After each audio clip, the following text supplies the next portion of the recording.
Chers compatriotes, bonsoir. Nous vous remercions infiniment de la confiance que vous nous faites pour justement vous parler de la situation que nous traversons au sein de l'Agence de gestion des fonds humanitaires du ministère des Affaires sociales, Actions humanitaires et Solidarité nationale.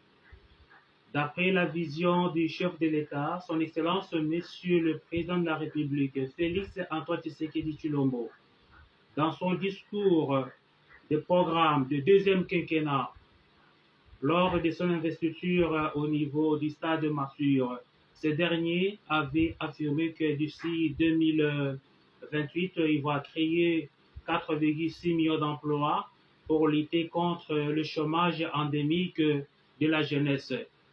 L'Agence de gestion des fonds humanitaires, qui a été abrogée unilatéralement, est une mégastructure qui peut aider le gouvernement de la République pour résoudre ces problèmes de chômage endémique sur toute l'étendue du territoire national.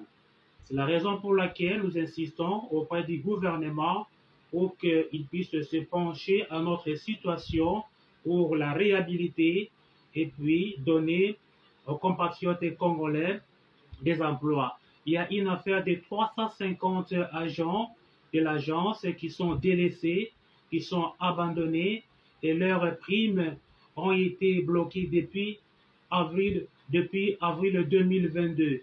Donc, c'est une situation catastrophique qu'on ne peut pas accepter dans un état de droit. Vous allez voir que la procédure n'a pas été respectée, les ordonnances présidentielles ont été violées et puis les articles, par exemple, 12, 13, 16, 36, 58, 50, titre 2 de la Constitution en matière d'emploi et des droits humains ont été violés. Et en outre, le statut de carrière des agents publics de services de l'État a été aussi violé. Par exemple, l'article 21, chapitre 3, article 23, chapitre 4, 46 et 47 et 48, chapitre 6 de la loi numéro 16/013 du 15 juillet 2016 portant statut des agents et carrières de services publics de l'État. Ces articles-là ont été violés. Donc, la procédure de l'abrogation de l'Agence de gestion des fonds humanitaires n'a pas été respectée. C'est pourquoi nous avons des objectifs que nous demandons à notre gouvernement. Primo, la réhabilitation de l'Agence de gestion des fonds humanitaires pour punir ce type de comportement unilatéral, un comportement malsain, de façon que ceux qui viendront plus tard ne puissent plus encore répéter les mêmes bêtises. Parce que être ministre, ça veut dire qu'un ministre doit donner son intelligence au service du mal et non au service du bien et non au service du mal. Mais malheureusement, certains ministres, au lieu de mettre leur intelligence au service du bien, ils en mettent au service du mal pour causer du tort aux compatriotes congolais. C'est vraiment inacceptable. Alors, nous demandons les deuxième objectif, c'est le paiement de primes des agents avec... C'est maman qui parle. Je viens d'avoir l'information, peut-être un peu plus en profondeur. Je ne promets pas d'émeraude, mais je ferai tout ce qui est à mon pouvoir pour vous rétablir. Mais en suivant la méthodologie, ça c'est mes mots à moi, comment vous avez fonctionné avant. En fait, c'est la continuité de l'État. Vous avez existé avant, maintenant et après. Avec mon équipe, la première chose que je demanderai, c'est de faire un courrier avec tout ce que vous avez dit là. Si vous n'avez peut-être ajouté, c'est pas peut-être nécessaire aujourd'hui. Si vous pensez que tout ce que vous avez dit, mais c'est filmé, il faut le confirmer par écrit. Mon équipe et moi, nous allons analyser. Je pense que ça tend vers la fin de l'année, donc j'essaierai de faire tout ce qui est à mon pouvoir pour vous répondre très vite. Si vous pouvez organiser une délégation 5 papas, 5 mamans, parce que j'aimerais écouter tout le monde. Je suis pris à pied levé. Je vais essayer de comprendre comment vous avez fonctionné avant. Comment vous êtes arrivé à cette situation maintenant. Je viens à lui, ça fait plus de 2 ans. Là, c'est droit ou rien. Là, c'est moins élégant. Parce que là, c'est l'historique. Là, je n'ai pas de réponse parce que là, c'est un peu maladroit ou rien. Ça se négocie. Il faut l'échange. Ce genre de papier, il vaut mieux ne plus jamais le faire avant. Parce que là, le message est clair. Payer nos primes bloquées depuis plus de 2 ans. Là, je pense que je vais travailler pour avoir une réponse.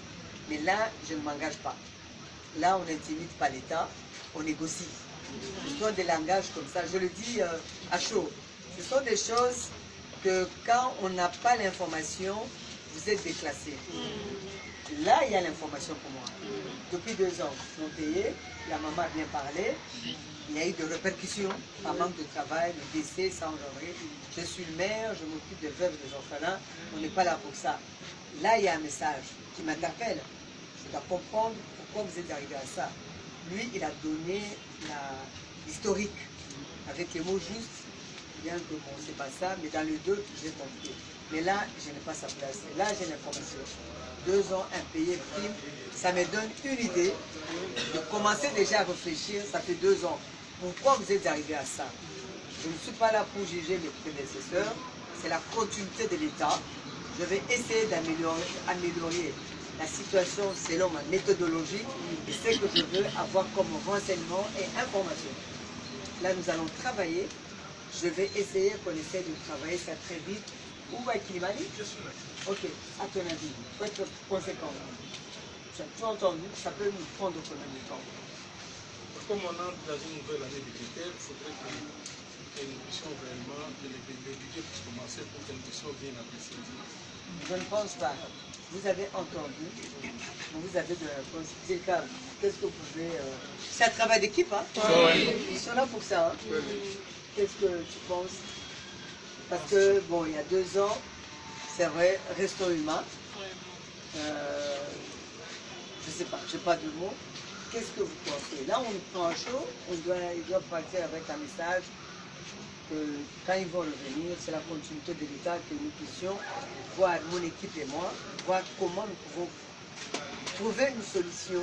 Je ne promets pas des miracles, je ne donne pas des promesses. Nous allons évaluer votre situation. Comment vous avez commencé à arriver à ça? Qu'est-ce que moi je peux apporter? Parce que c'est le ministère des Affaires sociales. D'abord, c'est le social qui doit primer. Et puis, il y a l'humanitaire, ça c'est la solidarité nationale. Ma descente, je mets sous le compte de la solidarité nationale, comme maman l'a bien dit. D'abord, c'est un ministère social. Donc, je suis sensible à ça. Je ne peux que écouter et voir les faisabilités. Je ne promets pas de miracle. Je vais travailler, essayer de trouver une solution à ça, une réponse à ça. Et bien sûr, après l'étude. Maintenant, là, je ne vous promets pas de miracle. Nous allons évaluer votre courrier, rentrer en profondeur, les détails, mon équipe et moi, nous allons travailler. Et là, vous reviendrez, peut-être 12 ou 5 personnes, 10 personnes, 6 hommes et 6 femmes. Nous allons encore réfléchir par rapport à ce que je vais rencontrer. Tout ce que vous avez dit là, je vais l'écouter pour voir comment vous avez fonctionné et comment vous êtes arrivé à ça. Vous avez raison, vous n'avez pas tort, je ne suis pas au stade de vous juger ou de vous condamner. Mon problème, c'est de trouver, vous donner la paix. La paix va engendrer tout ça, voir qu'est-ce qu'on doit faire, est-ce qu'il faut payer les primes, il faut vous réhabiliter, est-ce qu'il ne faut pas vous réhabiliter. Maintenant, là, je n'ai pas de réponse. Nous allons travailler et la réponse viendra du travail. Merci beaucoup, Excellence. Ça, Nous vous sommes infiniment reconnaissants. Nous avons vraiment senti votre